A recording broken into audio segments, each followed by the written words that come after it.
This scammer boss is peacefully playing games on his iPhone, but in a few minutes, you're going to see how he reacts when I hack his computer, open his webcam, and call him by his real name. I'm gonna send the FBI to your office. You guys know the FBI?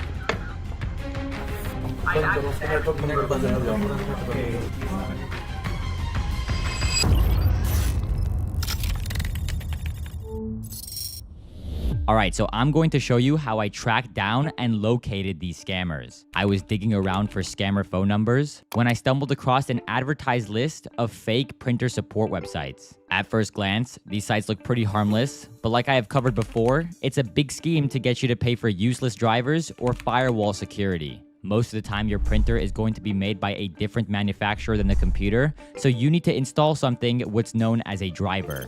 It's what the computer needs to talk to the printer. And a lot of people don't know how to install these drivers, so they might go on Google and search something up like HP printer driver download or HP support help, but instead of coming across any legitimate websites, they will instead be greeted by those fake sponsored scam links that I showed you previously. Now on this website, the victim is given multiple options of download. I'm using a HP printer, so I go ahead and click start now for that option. From here, I'm redirected to a new page where I need to enter my printer's model number. Once those details are filled in and you click on next, the so-called download process will now begin.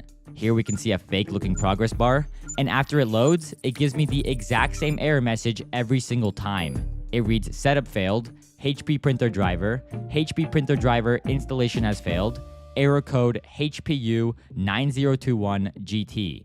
Contact HP chat support to resolve this problem, with a new option on the bottom right of the page to join the support chat. As soon as I join the chat, the scammers will ask me for my name and phone number for a callback to my cell phone. So once they get me on the phone, they will ask me to install remote access software for them to fix the issue. And I do the one thing that you are never supposed to do. I let them gain the remote access to my fake virtual computer, but while they attempt to connect to me, I am actually reversing the connection back to them, which gives me full access to their computer. Number of events are 2,277. That means this is the time any process that is running either stopped or encountered an error. All right, so this is stopping the drivers from working. Right. That might be the reason why the drivers, when you're trying to install the drivers, that's getting failed. So right now the scammer is currently connected to my computer, but I've actually reversed the connection back to his, and I'm watching his computer screen as he attempts to run the scam. So this needs to be cleaned, and you require an antivirus, because I have checked you're not using any antivirus. The scammer attempts to convince me that there are problems with the computer by showing me errors and warnings and a ton of non-existent issues. Of course, he is showing me all of these problems so he can pitch me one of their fake bogus support plans. And for 5 years, it will cost you, it's a one-time fee, that too, it will be charged once the work is done, your printer starts working, not before that. So Okay. This is the price. For 3 years, it will be approximately $200 one-time charge, and for 5 years, it will be $250 one-time charge. And I'm talking to HP, right? Like your company is Right. HP? Right, we are from HP support. So you're telling me if I spend $199 for 3 years, I can get the premium antivirus? Well, and you're also telling me if I spend $250, I get it for 5 years. Right. I don't know. This is starting to sound... I don't know if I can afford this, and it's starting to sound a little bit like a scam. Like, where are you calling me from? So while I was on that phone call, I was silently taking a look into his computer, and that's when I noticed a built-in webcam. When I opened this live webcam feed, the first thing I saw was someone sleeping on the bottom right, probably the guy I was just talking to. But if you notice the wall fan right above him, this really blurry shadow caught my eye. I thought to myself, what if that's a CCTV camera? So I immediately started scanning their local network, and on this network, I found a digital video recording system with 10 CCTV security cameras. Gaining access to these cameras gave me a glimpse into what these scammers are up to in their day-to-day lives. I spotted the scammers eating, sleeping, dancing, and of course, scamming innocent elderly people. At first, I only managed to access one machine in this call center and just breached their CCTV security cameras, but I had to figure out the best way to prove that these people are guaranteed scammers. The cameras let me see everything, but they didn't have a built-in microphone, and even if it did have a built-in microphone, it would be way too chaotic and hectic for me to record any scams. Luckily for me, the scammers had call recording enabled on their phone system, but even better yet, they were dumb enough to remotely access each other's computers, even though they were only sitting a couple feet away from each other. So all I had to do now was wait for one of these scammers to remotely access one of their colleagues' machines, and I would simply replace their remote connection with my own. This would allow me to pivot my access in and around the call center, and of course with this inside access, I am capable of tapping into all of their fraudulent phone calls. Right, and wait, please do not click anything else. Okay, now it's got a window that says, do you want to allow this app to make changes?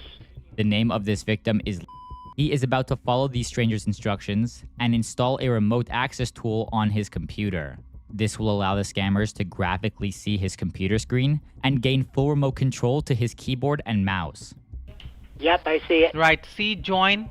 Click on join. Okay, I did. Thank you very much, sir. Now you don't need to do anything. Just be with me over the call. I'll go ahead and take a look and I'll fix that ear printer, right? Now the scammer will start his fake diagnosis. So that is something, right, obviously. I'll diagnose this, even I'll show you what I'm talking about. I'll show you on your computer screen and I will find out with Google like what is this, and you will have some detailed information about this Trojan, right? The scammer will claim the computer has errors and warnings, and even show the active services on the victim's device. Right, and see below, if I'm just checking, some of your Microsoft services is stopped. They all Yeah, now they're supposed to all be up. running, right? See, I'm scrolling all of them. Many of them are stopped. Yeah, it's jumping back and forth. At this point, I've seen enough, and I think it's now time for me to step in and warn this person about the scam. Hello? Hi, I'm here. Is this Mr. Yep. Why? Hi, I just wanted to warn you, the person that's telling you you have like Trojans on your computer Yeah? is actually a scammer. He's trying to scam you out of your money. Oh, Jesus Christ. Yeah. I monitor online telephone fraud. So what you should do is just turn off your laptop if you know how to Just do it. turn it off? Yeah, I just hold down the power button because Oh, the laptop? Or the... Shut the laptop off. luckily, I managed to save this person just in time, but unfortunately, there were a lot of other people who had previously been scammed before I had a chance to intervene. This was evident from the many pictures I downloaded from the scammers' computers, showing payments made via credit card and checks, anywhere from $200 to $500 or even $1,000 for absolutely nothing. The information on the invoices contain the types of details that are very suitable towards data brokers. Data brokers sell your information to scammers and anyone else who may want to target you. This can be pretty unsettling, as no one wants their personal information to be sold to hackers or scammers, and that is why I personally use Aura, the sponsor of today's video. Aura shows me which data brokers are selling my information and automatically submits opt-out requests on my behalf.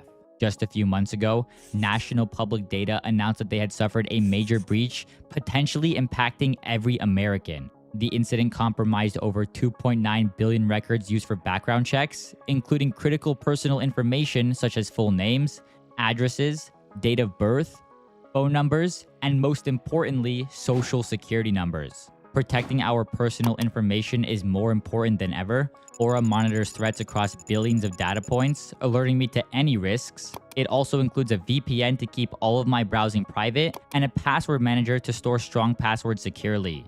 You can head on over to aura.com/nano on any web browser, and my link will offer you a 14-day free trial, which is risk-free with Aura's 60-day money-back guarantee. Don't miss out on protecting your online presence today.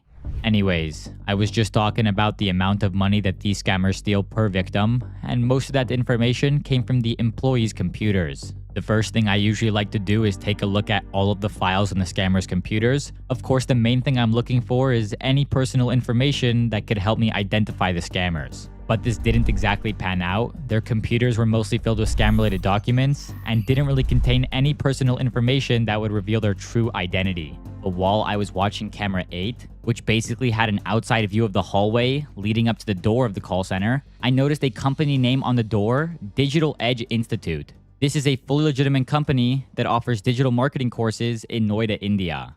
If I look at public registrations of who owns this business, we can see two names, Pankaj and Awadesh. I did a quick Google search of these two names next to the company name, and I immediately found both of their LinkedIn profiles, one for Pankaj and one for Awadesh, both of them labeling themselves as co-founders of Digital Edge Institute. And it only took me a couple of seconds of looking at the profile pictures to recognize them.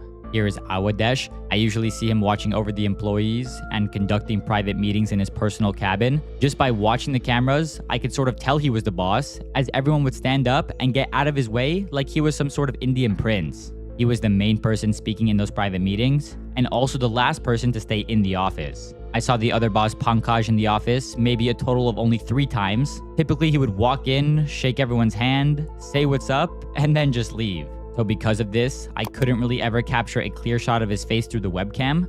So for now, I will just compare the CCTV images to his profile picture on LinkedIn. These two guys pretty much became my main targets since they are the big players in this operation, and they probably have the keys to all of the data that I was looking for previously. But my main problem was that I never saw them use any of the computers in the office, not even the ones in the external cabins. So at this point, I was out of ideas, and I didn't really know how I was going to get the information of all of these employees.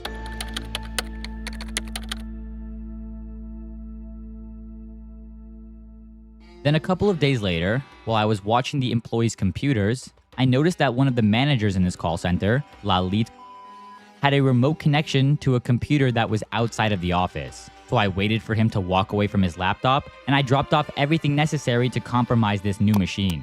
And sure enough, I received a connection. I traced the coordinates, and it led me to an apartment complex in New Delhi, India. And I could see the screen, and it was immediately apparent that this was Pankaj's computer. I was incredibly lucky, and I got access to all of his files. I downloaded salary slips, ID cards, recordings of all of their scams. Hello? Hi there, this is Jerry. Can you hear me? Yes, I can, yeah. And of course, I downloaded many photos of both Awadesh and Pankaj standing in the very call center that runs these scams.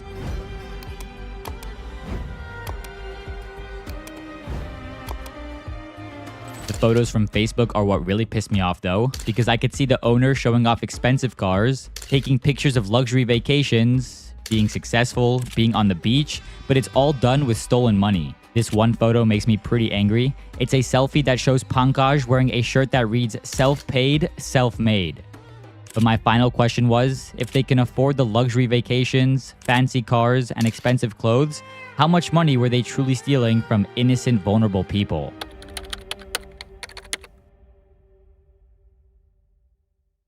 Now, it might sound odd, but the bosses were actually smart enough to manage the websites, payments, and finances through AWS servers, but they were dumb enough to constantly stay logged in with full permissions. Since the machines were turned on quite frequently and logged in with full permissions, I was able to just remotely connect to the server myself, where I downloaded over 370 files worth of confidential data. I can tell you this because the first few files I clicked on consisted of things like attendance sheets, company registrations, and bank statements. I observed the activity on the servers for weeks, and I could see the scammers log into PayPal and create fraudulent invoices for their newly scammed victims. Since I also had remote access to these servers, it was very easy for me to snoop around the PayPal directly, where I exported scam payments dating back to November of 2021.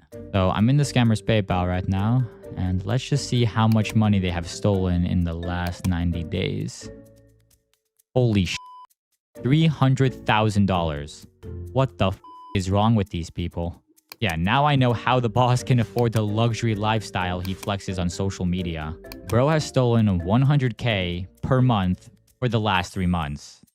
What the actual? Can't believe this guy was not only dumb enough to let someone like me find and obtain all of this data, but it looks like he was dumb enough to link his personal identity to this fraudulent PayPal. This literally allows me to just trace the scam payments right back to his name. You know what? Let's just initiate an export of every single transaction this guy has ever made on PayPal. By exporting all of the payments, I found out that they have scammed a little over 9,000 people and made a whopping $1.4 million in the span of just 36 months, which is pretty impressive for a call center their size. Most scam call centers that run this scam only target victims that are located in the USA, but these guys are actually kind of clever, and they found some type of untapped market by also targeting other countries like Austria, the UK, Canada, Australia, and even Hong Kong. In addition to the computer I gained access to earlier, I found out it wasn't just being used to manage the finances, but it was also being used for managing a Google AdWords account. This is interesting to me because AdWords is a service that allows people to pay for an advertisement for their website to show up at the top of Google. We can see that this specific AdWords campaign is targeting the term printer support, and they also have more keywords for other companies like Norton, McAfee, and Netgear. It's pretty obvious that they're impersonating multiple companies with various scams. Let's just take the printer support ad for an example. In the past month, the ad has been shown to around 5,000 people, and the majority of those people, not surprisingly, are 55 or older. Every month, they will pay anywhere from 100,000 to 200,000 rupees, which is an average of $3,000 spent on ads every single month. But a better way to understand this is through the return on investment. Since they have generated over $1.4 million in only 36 months, this means they will approximately steal $39,000 per month. Some months are obviously better than others, and by taking this figure and subtracting the average advertising cost, then dividing by the advertising cost, and finally multiplying by 100, we get an insane 1,200% return. These types of returns are only really made possible if you're running a scam call center or if you're investing in meme coins. But it's also made possible if you are scamming the very people who work for you. And it was within their own incentive spreadsheet where I found out that for every $500 they scam, they will get 700 rupees in return. Doing a quick currency conversion shows that 700 rupees is only equivalent to $8.32, which means the employees will make less than 2% of what they're stealing. And this is fairly typical behavior. The bosses will take 98% of whatever the employees make, which leaves them with pretty much nothing. And all of this gave me a deep insight into the scammers' finances, but there was still one more question lingering in the back of my head. Where were the scammers physically located?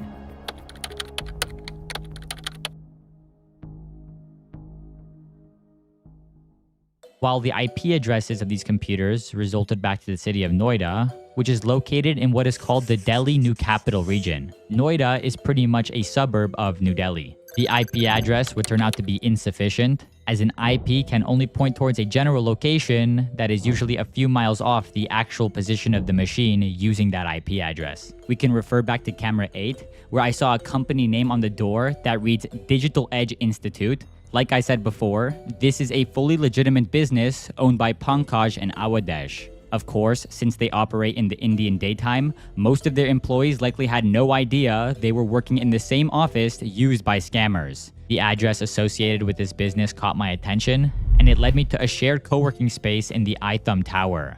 This location functions as a shopping mall and commercial office space, home to many reputable companies. Let me just quickly emphasize that this video is in no way intended to defame or mislead anyone about the iThumb Tower or any of the businesses that operate there. There is absolutely no evidence to suggest that the building management or other occupants are aware of any unauthorized activities within their premises. To address these concerns responsibly, I decided to report this information to the building's management. I shared the company names, information about the operators, the nature of the activities, and I also informed the building that I am uploading this video, which is being shared with you right now. The iThumb Towers are actually two separate buildings, Tower A and Tower B, and it would be in Tower B that the address would indicate the scammers are situated in. Since these scammers are connected to the internet, I'm able to see all of the available Wi-Fi networks, and with this information, it's possible to triangulate an exact position, usually within 30 meters.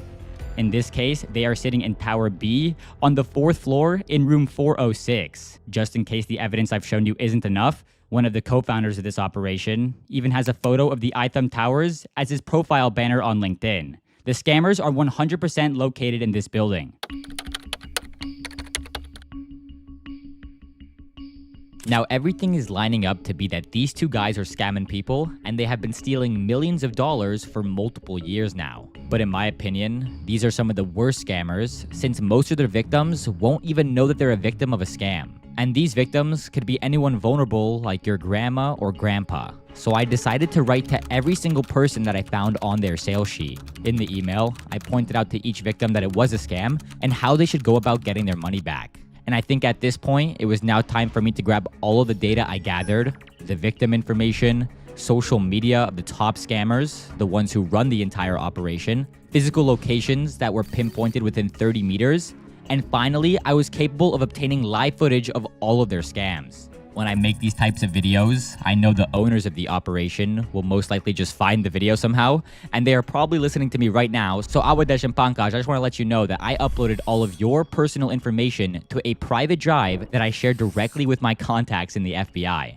Good luck trying to scam now. The final thing I wanted to do was destroy the scammer's infrastructure from top to bottom, and the first thing I did is report the scammer's Google AdSense account so that nobody can find their websites anymore. Then I decided to report the websites themselves to GivoChat so that nobody can access their chat support or phone numbers. Thirdly, I noticed the scammers were using a remote access tool by the name of Zoho Assist. And luckily for me, Zoho Assist is one of the few companies that actually work closely with the scam bait community. They don't tolerate scamming or fraudulent activities, and they would surely shut down the account if I provided enough evidence. So I clicked record, capturing everything in perfect detail. But they were scamming people in front of my very eyes, so I reported their PayPal accounts in real time directly to their fraud team, so now all current and future victims will no longer be capable of making direct debit payments. And while all of this was happening, one of the bosses at the call center, Awadesh, was nowhere to be seen. I hadn't seen him in the office for weeks, but there was someone else sitting in the office peacefully playing games on his phone.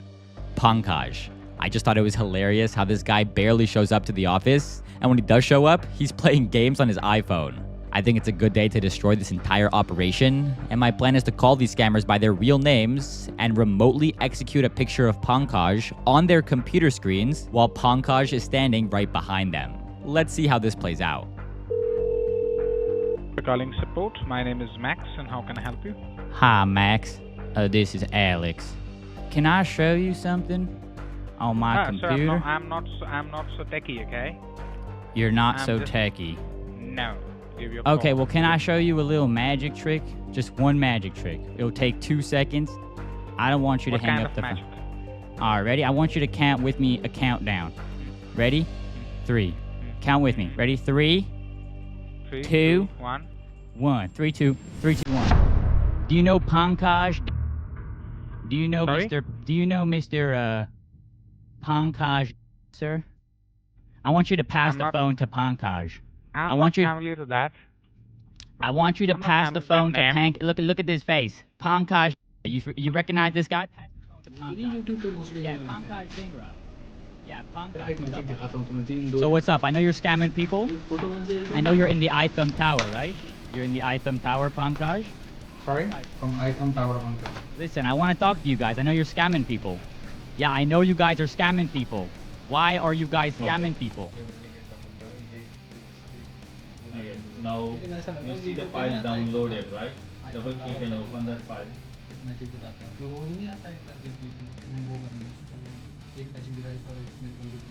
So yeah, I know Anoop, I know Kafil, I know everyone in your office. You're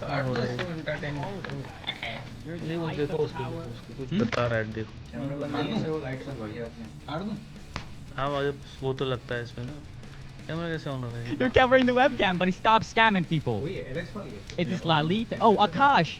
Is this Akash? Akash, Kafil, Anoop. I know Andy. I know Manzar. I know Awadesh. Where is Awadesh, bro?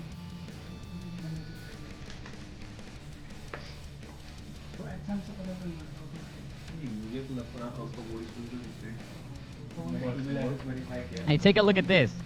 The guys, say Pankaj.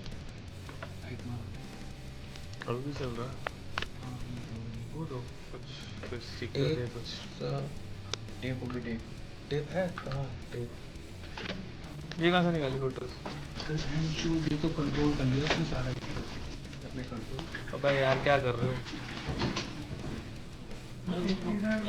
हो गया network निकाल दिया। ये photo कहाँ से निकाली? उसने खोला था पट से मारना है। तूने रिमोट ले लिया? आपके उसने मारी है अभी पट से। हमने कोई रिमोट लिया अभी नहीं। हाँ रिमोट ऑर्डर नहीं है इसका। नहीं मैंने इंटरनेट उड़ा दिया। केबल निकाल देते हैं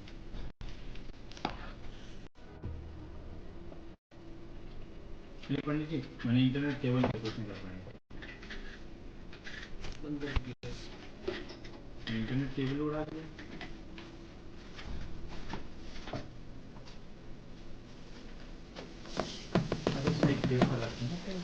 अरे कुछ दो तो सही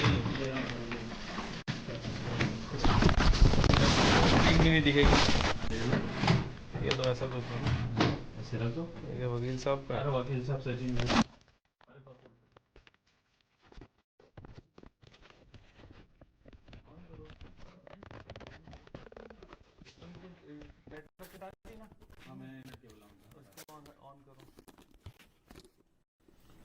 डेटा वेटा पड़ा था हटाओ हेलो पहले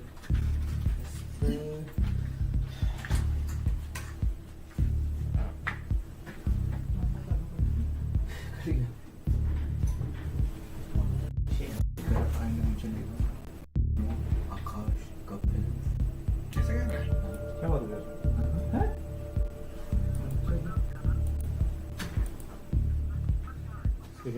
ये किसी को पिच लगी है ऐसी कोई पिच थी आज या कल में जो पूरी पिच लगी हो उसको सब कुछ दिखाया हो कंपनी का नाम डिसाइड बताया हो और उसके बाद में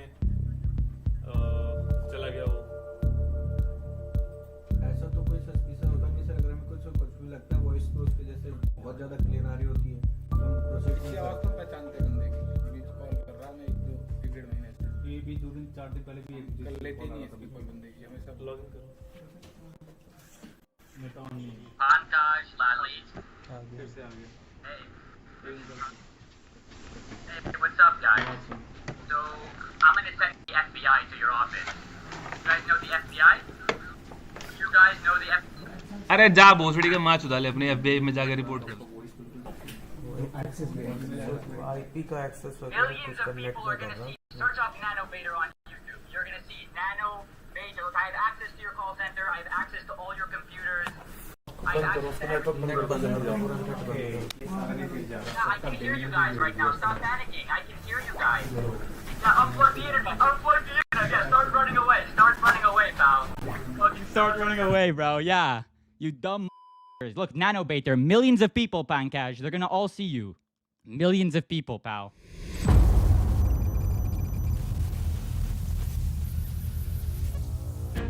Hey, Pankaj. So this is Nanobator talking. And I just want to ask you about some, I just want to ask you some Nanobator, okay? And I have some questions about your company, Digital Edge Institute, and Triumph. Yeah, so I'm making a YouTube video right now.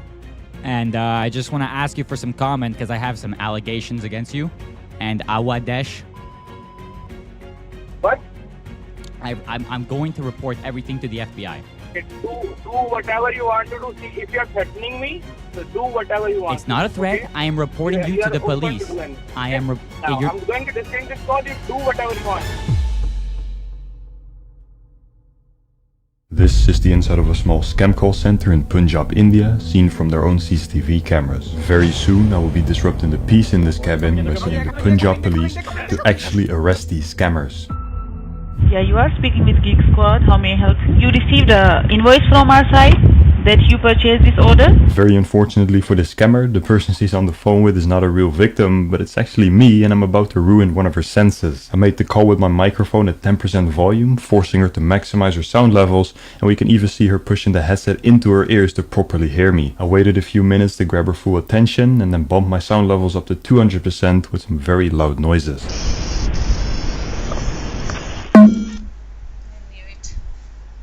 The group in our office space, which are running all types of scams, pretending to be from Geek Squad, Amazon, Apple, Norton, McAfee, and HP printer support. No, I need to go and check what is going on, so please bear with me, okay?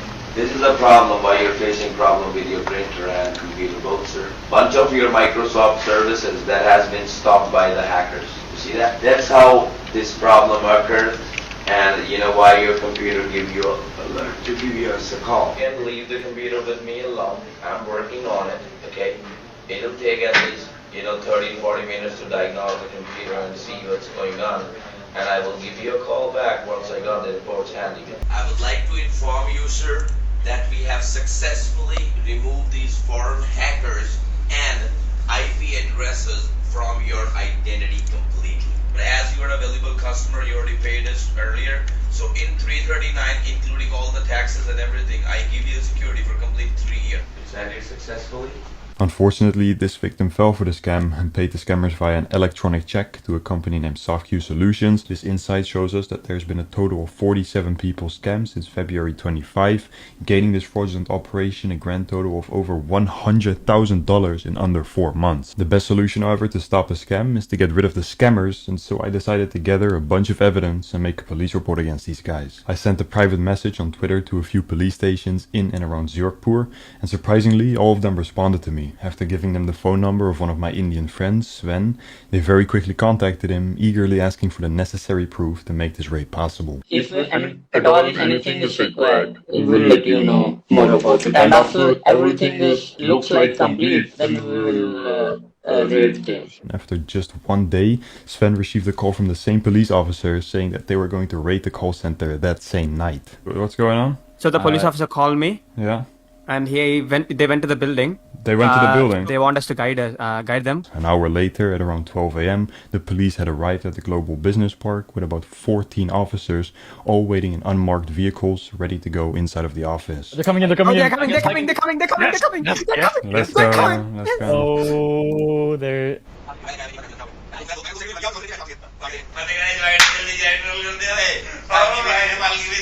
No, the cameras. Like, yes, and it's gone, bro. It's gone. As part of their operation, the police had planned and executed a shutdown of the electricity for the entire first and second floor of the Global Business Park building. The only thing we managed to record was the audio of the arrest.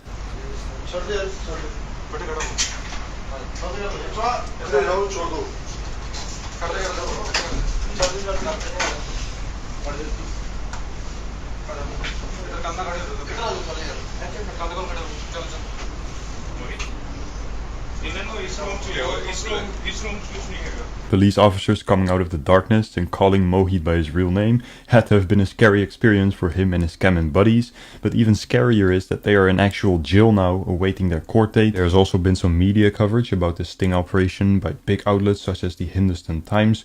We can read that 5 people have been arrested for impersonation of customer care executives. For now, I hope you guys enjoyed this video. I hope you guys have a nice day. Stay safe, stay cautious. Bye bye. This guy is a scammer from India pretending to be with Microsoft, and he is peacefully trying to steal some money, but what he doesn't know is that I'm on the other end of the phone and I'm about to open my camera right at his front door. Can you see your desktop icons? See what? Okay, no need to worry. Can you see there is an icon with the name Ultra Viewer, a blue icon? Can you please open it? I don't know what I'm 80 years old. I don't understand this computer stuff. I'm not sure what you're asking me. I have been unable to capture him actually scamming people. As explained before, the scam itself is nothing crazy. It's the typical overpayment refund scam with some Oscar-worthy acting that would probably go something like the following.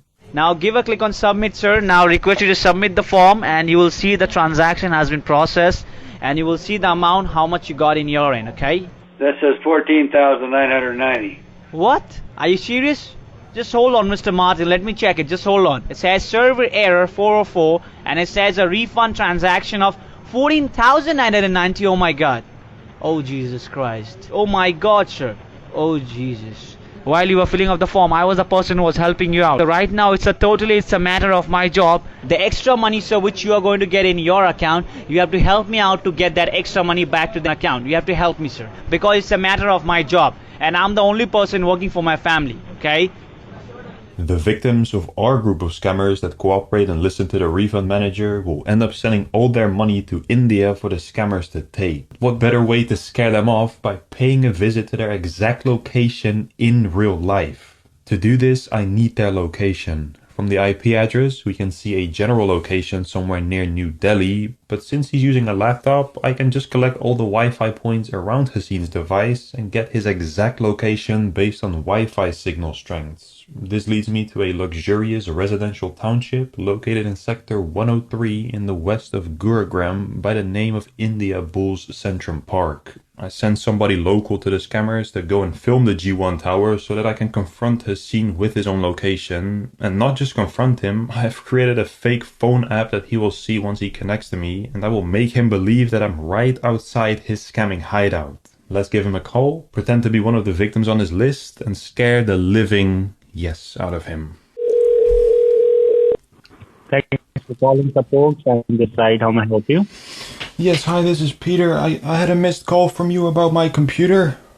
Yeah, I was trying to call you because yesterday we worked on the computer and I just need to complete my pending work. Are you available right now?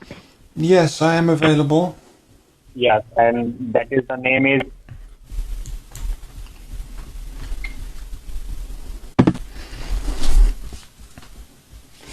Alright, Hassan, how are you doing, buddy?